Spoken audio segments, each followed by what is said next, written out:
Everybody. I hope everybody's doing well. I have a makeshift studio in here. Hopefully it's not too echoey.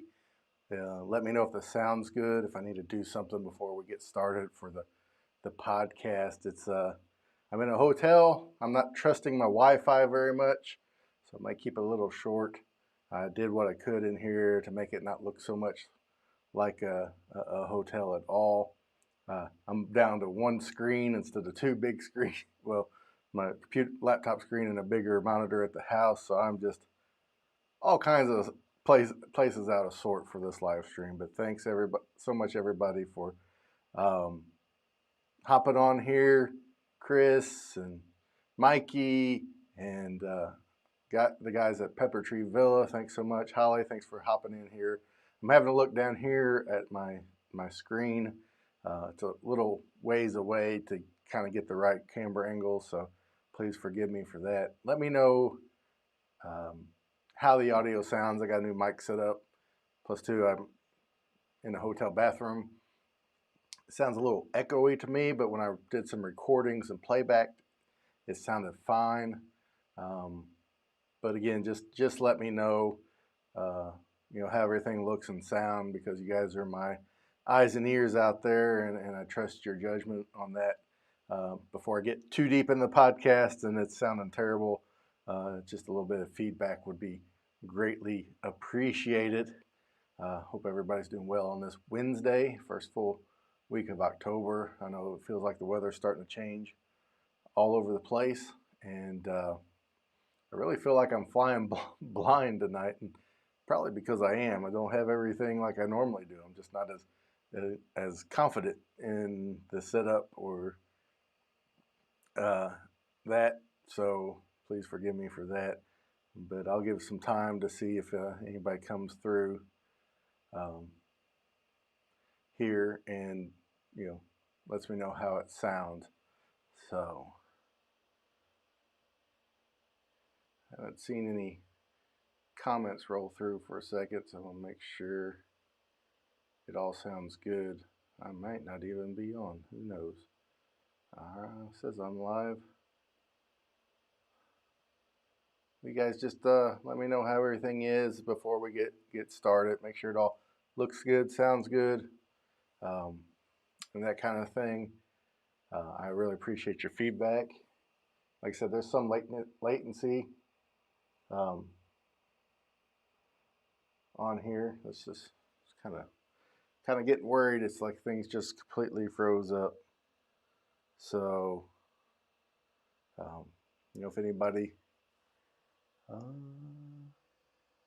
sound isn't too bad. Is it a little echoey? If so, maybe I could throw up a towel or something. Kind of block this back wall a little bit better.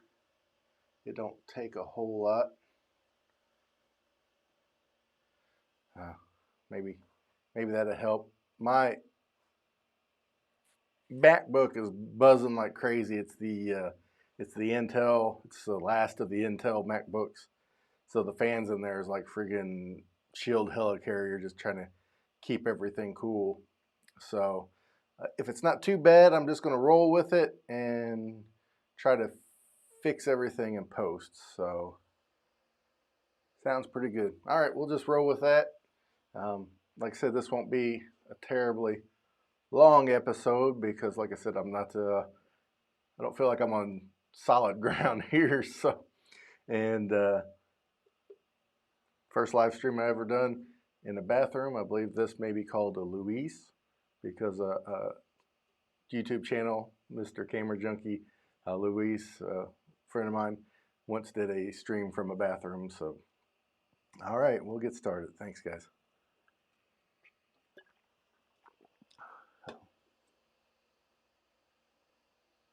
Yeah, I go 2-in-1. I got 2-in-1.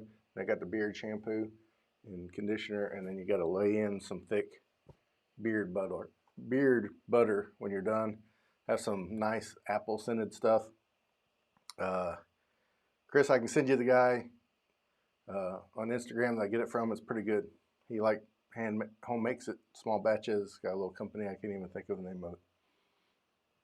But yeah. I don't really use the hotel soap and stuff. It drives me out too much, and you know,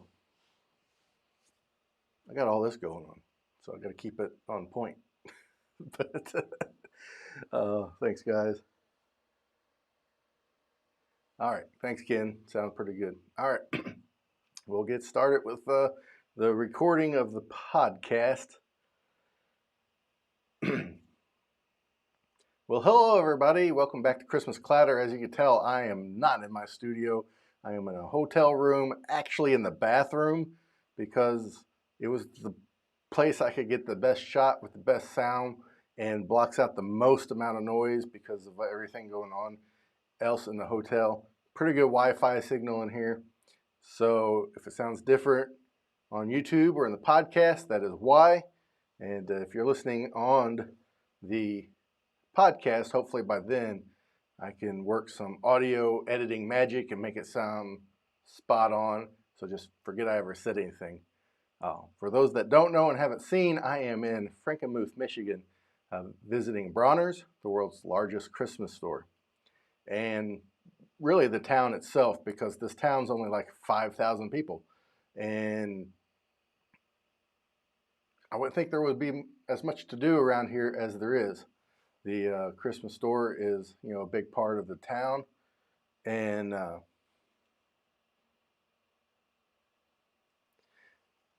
sorry about that.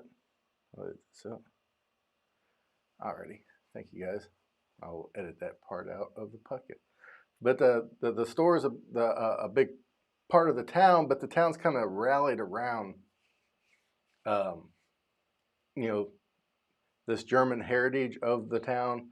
And Christmas too, but not really like all Christmas. It's not like a Christmas town, even though there's Christmas stuff in each store. They really reserve that for Bronner's. Let me start off by saying I really didn't know what to expect when I came to Bronner's, but I was blown away. They have, a lot of stuff I've never seen before in Christmas stores. My mom is here with me, and she's been to more Christmas stores than me. She's where I get my Christmas nuttery from. And she's like, there's stuff here I've never seen before. They do have stuff you've seen before, and they have brands that you know and that you've seen before. They also have like their own brand of ornaments and things that they design themselves and put out there. And that stuff's pretty cool. And it's laid out really well. It's not aisle after aisle after aisle. It's all kind of like put in little islands out there, so you can kind of wander and lose your way a little bit. It's all sectioned off, with a map. Everything's along the wall in the middle. The displays are gorgeous. The whole ceilings and stuff is decorated up. And it was just a lot of fun to go in there. Christmas music's playing, the whole time. The outside is beautifully done as well. And it was more than I expected to be. I expected to be, everybody's been to some kind of world's largest something, and it's just a big whatever. It's nothing, there's nothing special about it but the size. And however, with Bronner's,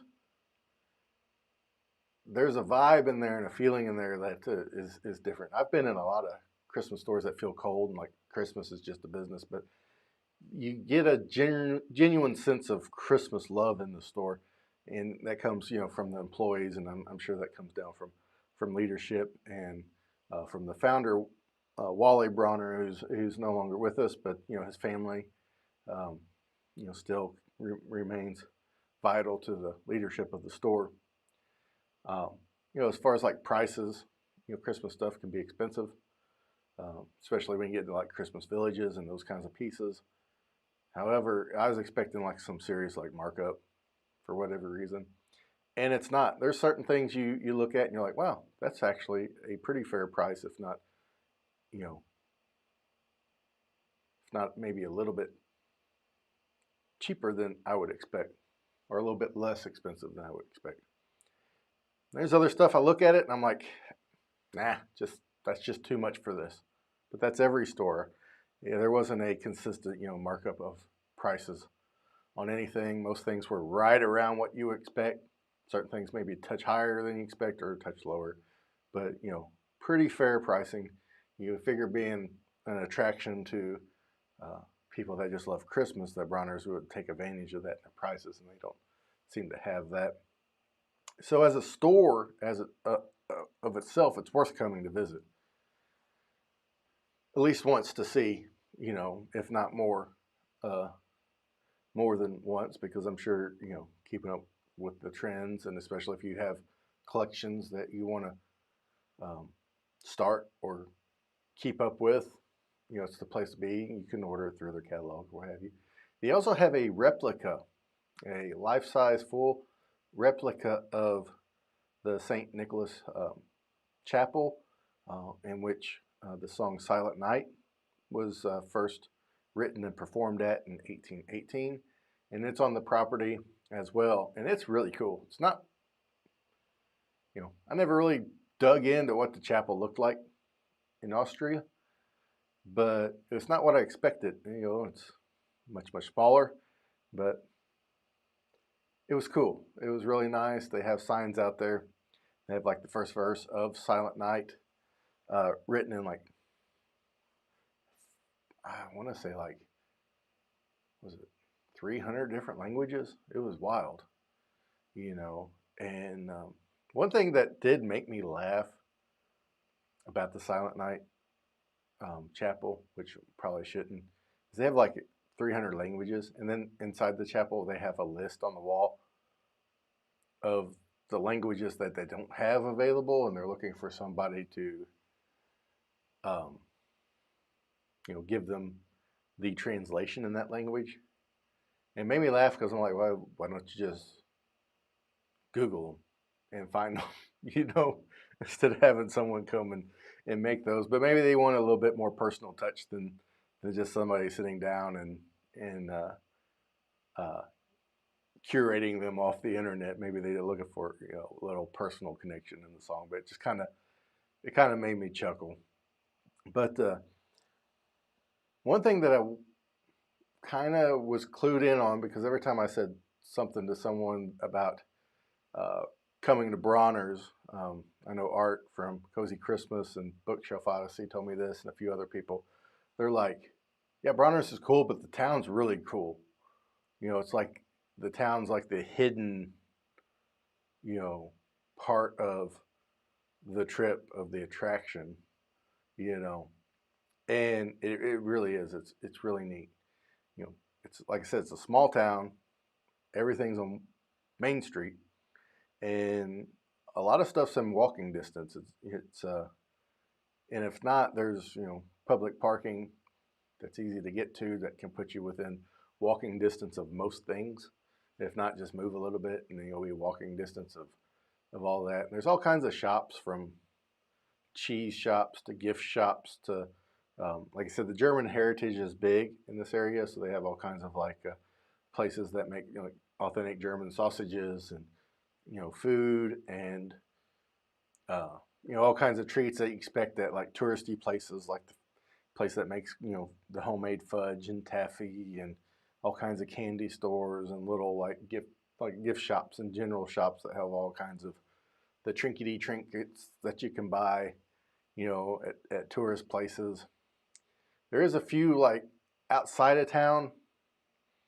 I'll be going to those tomorrow. Like really kind of interesting antique shops, like side of the road antique shops that maybe aren't kept up the best, and some people may call them junk stores, but those are the best places.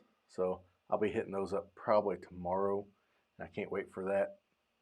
But they're a few miles outside of town. They're not right in Frankenmuth. And one of the things we noticed too, for this town, it's super clean, and it looks like everybody mows their lawn,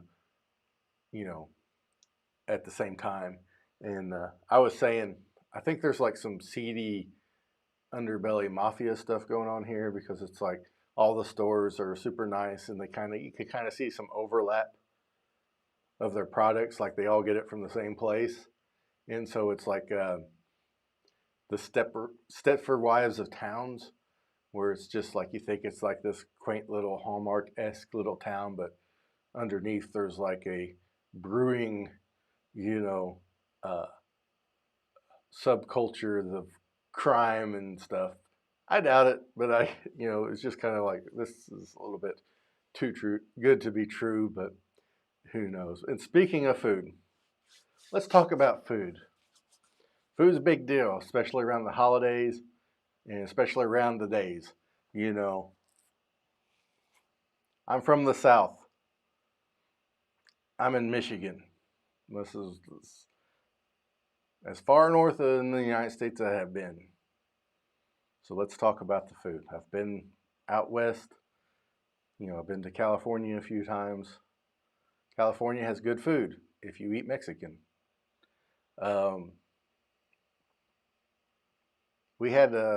There's a place called Zender's that's world famous fried chicken dinner. I do not want to say the food was bad. It was very good. But coming from the South, I've had better fried chicken. I went to the award-winning barbecue place today called Slow Joe's. Had all kinds of awards that they've won here locally for their barbecue. I'm from the South. I've had better barbecue. It was all good, don't get me wrong. It was all good. It was all worth the price I paid. The service was terrific. It's just a difference in culture. My fried chicken comes with big battered skin that you can pull off. Not just like a little bit of stuff. My cornbread is not sweet. That is corn muffins I had today, not cornbread. Cornbread is not supposed to be sweet.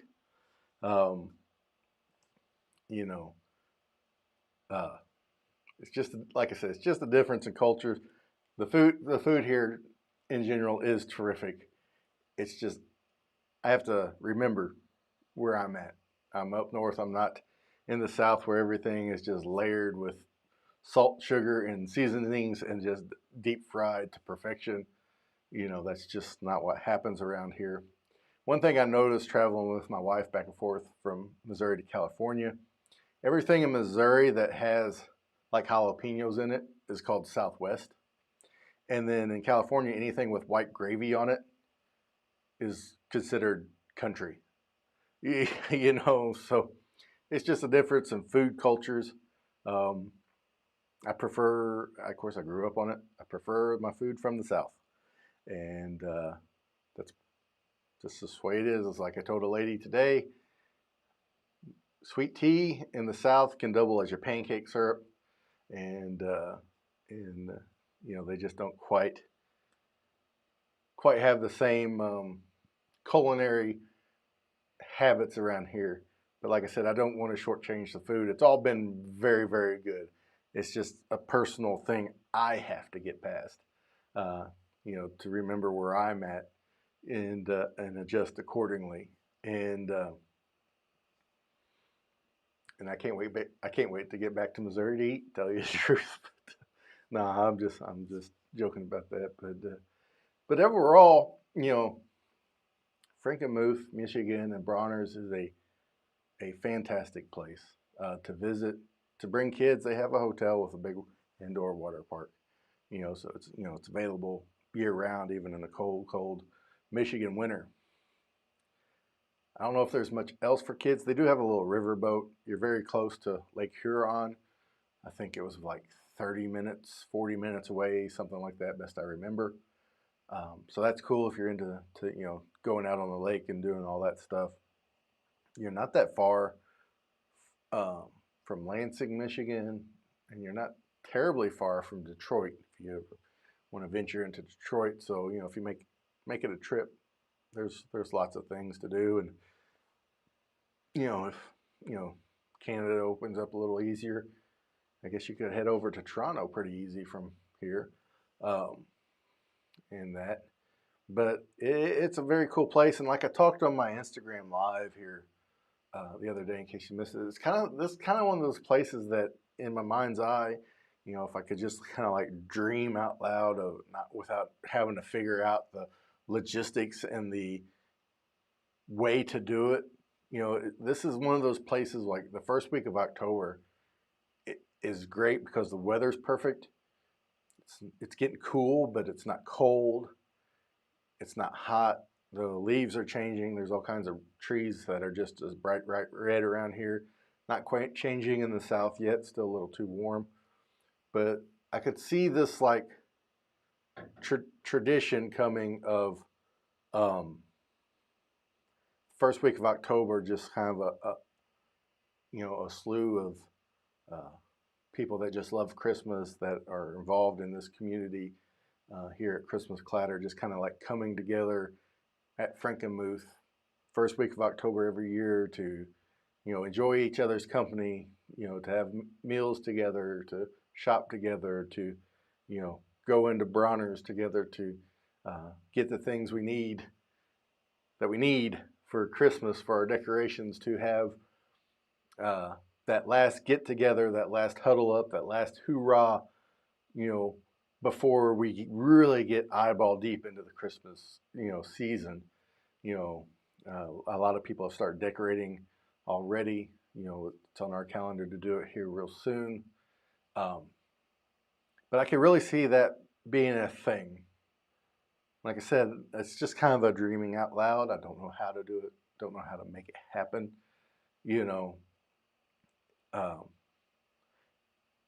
But that's definitely something I'll be chewing on between now and later on. It's on my list for after Christmas this year. Because Christmas this year's the schedule's getting more full. I don't have time to really contemplate. I don't really have time to make sure that kind of stuff happens. For next year. But like I said, it's fairly easy to get to. We drove. It took us 11 hours of driving. It says 9.5 on Google. There's some construction. We stopped to eat, stopped to get gas, use the restroom. Lansing, Michigan's really close. They have an airport you can fly into. Detroit's close. They have an airport to fly into. So, it's just kind of that, like I said before, that dreaming out loud. And this is a abbreviated version of the podcast. Tomorrow, and if you're on the podcast, this will be, well, even on YouTube, this will be a recorded video or recorded podcast coming out in a couple of weeks. I do have a bunch of B-roll and stuff from Bronner's that I'll be showing, but tomorrow I have an interview with their vice president, the daughter of the founder, and I'll be recording that. And in a couple of weeks, that will be popping up here on YouTube. The interview, the audio version, will be on the podcast as well. And so you'll have that to look forward to. And again, the Christmas Puzzle Exchange is coming up very soon. Probably next week sometime, start looking for signups for that. Holy cow, that came up fast. And then also, guys, don't forget my planner. You'll be seeing more and more of that. It's supposed to have some stuff out this week about it, but with the travels and stuff, it didn't quite work out. So if you haven't got a chance to take a look at my Christmas planner, and it's christmasclatter.live/planner, and doing some looking around on it. 23 minutes. This is going to be one of my commercials. You'll get it free live off the top of my head right here for the planner. If you're ever doing something and you get sidetracked, the time it takes you to get back to your original task, the average time it takes is 23 minutes. How many 23 minutes in a day do you have? And that's why it's important, not just with Christmas, but in life in general, to plan and to stay on track, to stay on focused.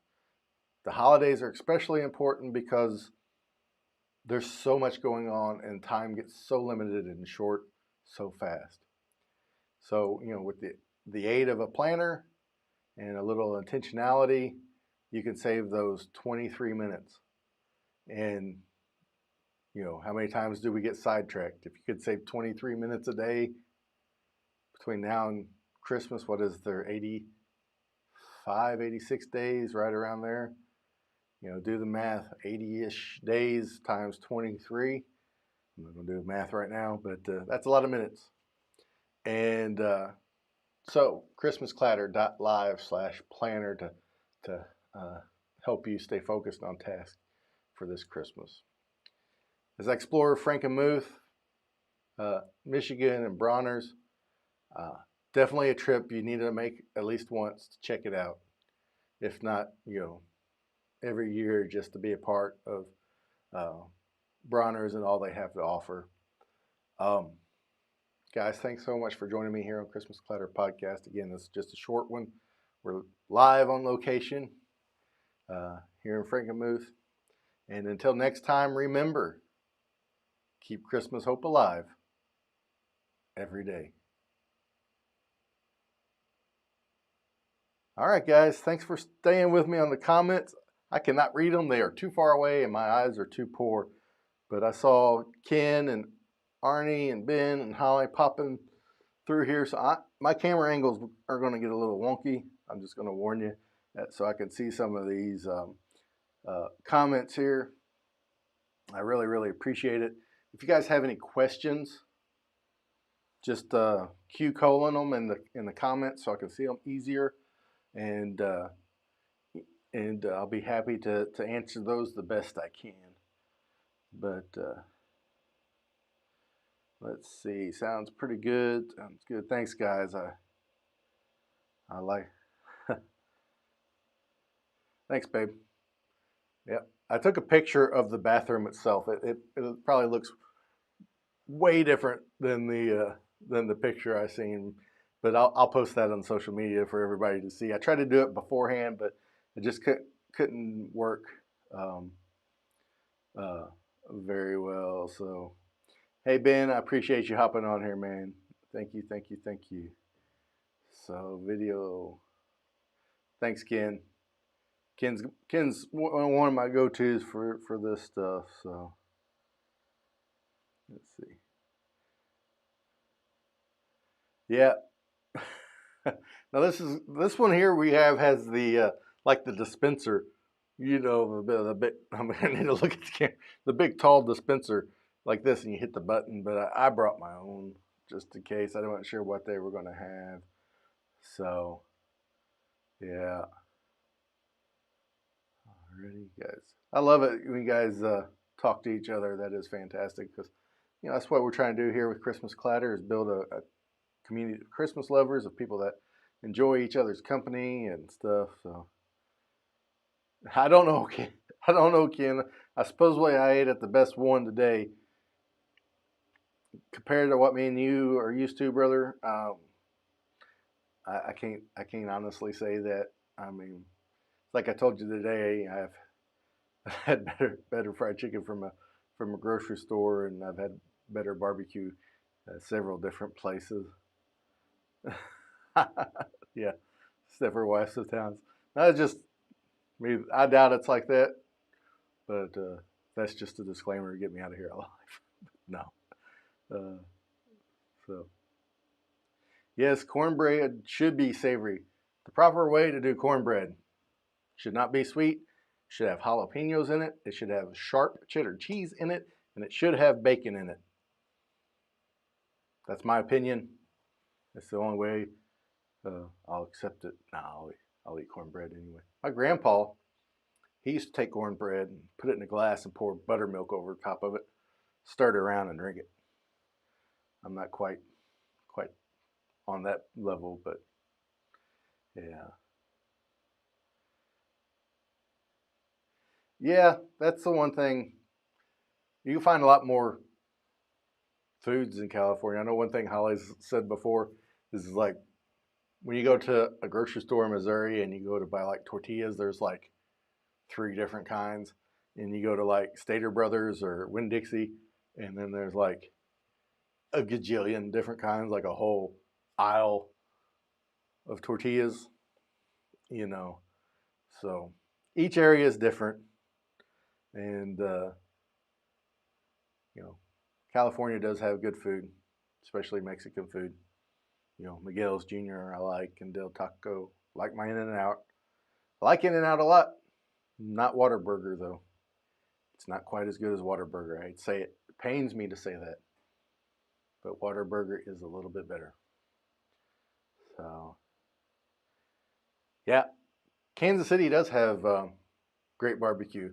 Cool thing about Kansas City, it's kind of like Memphis. It's kind of like those crossroads. Like Carolina barbecue is mainly like pork with like a vinegar sauce, and then Texas is mainly beef with no sauce. And that was the thing too. That's like the place we ate at today had Texas tangy barbecue sauce. I'm like, Texas doesn't have barbecue sauce. You know, they do the dry rubs. Well, the thing with like Memphis and Kansas City, because of the railways systems, I guess St. Louis to a point. St. Louis barbecue is pretty good too. It's kind of a blending. You get the pork barbecue influence from Carolina and the Texas beef barbecue influence, and they kind of converge there in those three corners of KC, St. Louis, and Memphis. And then that's what I call the perfect barbecue triangle. I have a friend that lives down in Alabama now, big barbecue nut, and he's like, I cannot find better barbecue than Southeast Missouri. And trust me, he's tried. And so if you're a big barbecue fan, you got to get to Southeast Missouri and try these hole-in-the-wall places we have, because I think the more I travel and try barbecue places, the more I think people sleep on us way too much. But then again, I think I don't want people to know because I want to keep it all for myself. But no, Kansas City is definitely good stuff for sure.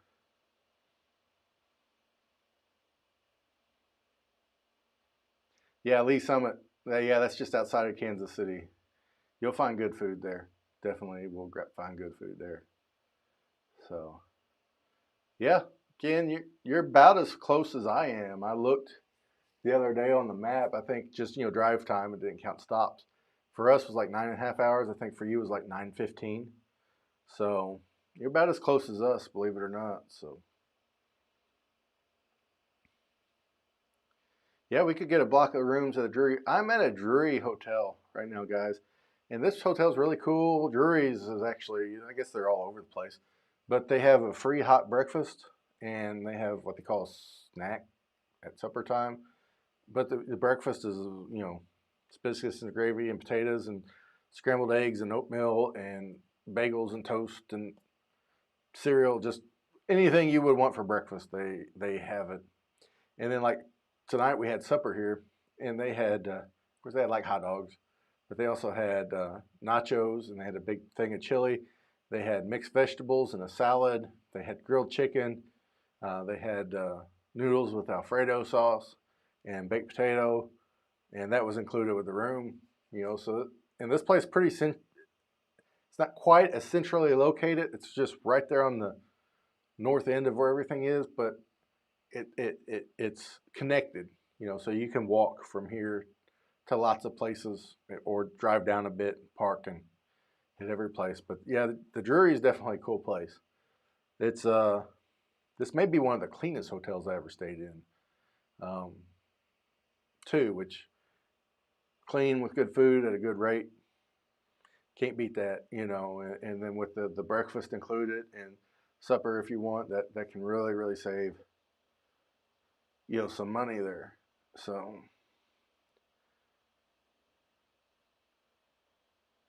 are you going to be casting live from your mom's cookie party this year? Yeah, Dan. Cookie Day, December the 9th. We will be doing live streams from there.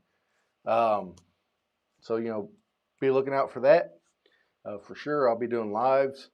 Probably do like bounce between Instagram and Facebook. I used Facebook today to go live. It's just crazy. Facebook and Instagram are owned by the same people, and they're so different platforms. I kind of like the Instagram Live a little bit better. I need to play around with that. So expect me to do some more lives on Instagram just to kind of get the feel of it, so I can pull up people's comments and that kind of stuff. But definitely going to be live from Cookie Day this year for sure. So, yeah, Drury Inns is actually a hotel chain that started basically, I guess I'll call it my hometown. I mean, the town I live in is just adjacent. Cape Girardeau, Missouri is where Drury started, a hotel chain, and they've just exploded. They have them, it's from, Missouri down to Texas. I believe they have one at Disney now. So they're I wouldn't say nationwide. I don't think they have how far west they go, but they have them all over the place, and it's a really, really cool hotel chain. And they're the first ones that I know of that started the hot breakfast instead of just the bagels or donuts. I could be wrong. I'm not a hotel historian, but yeah, the Drurys are pretty cool. And anytime we go anywhere and there's a Drury, we just stay there because we know we're getting a quality room. It's that kind of thing. So thanks for posting that link, babe.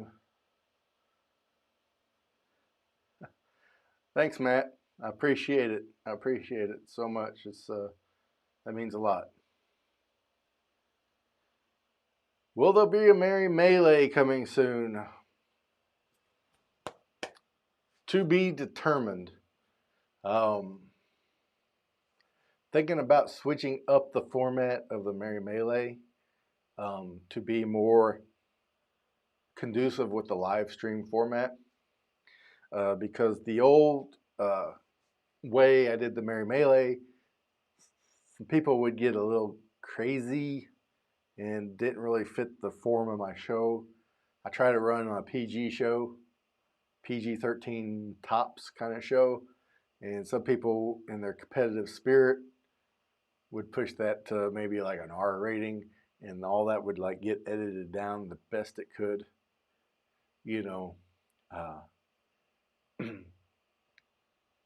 beforehand. So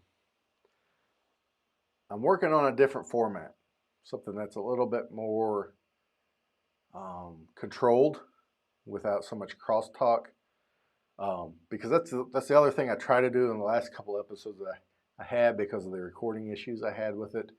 I couldn't quite eliminate all the crosstalk, and people were just like, I can't understand, because the ones before that people loved, there were seven people on those episodes, me as a host, 3 judges, 3 competitors, and I went through and edited out all crosstalk, and pushed them out so you could hear what everybody was saying, and that took a lot of time. So I'm trying to change the format that would fit live better, and that way it could keep people more in the what's the word I'm looking for, in the spirit of Christmas Clatter. People want to do their own shows. That's fine. It's just kind of like one of those things when you come to Christmas Clatter, just keep just remember where you're at. So all right, let's see. Yep, I agree, Ken. Should be made with buttermilk. I bet so, Arnie. I bet so. We don't. We have flour and we have corn and soft and hard shells, and that's it. And so, yeah, it is a little sweeter. That's for sure. All right, yeah.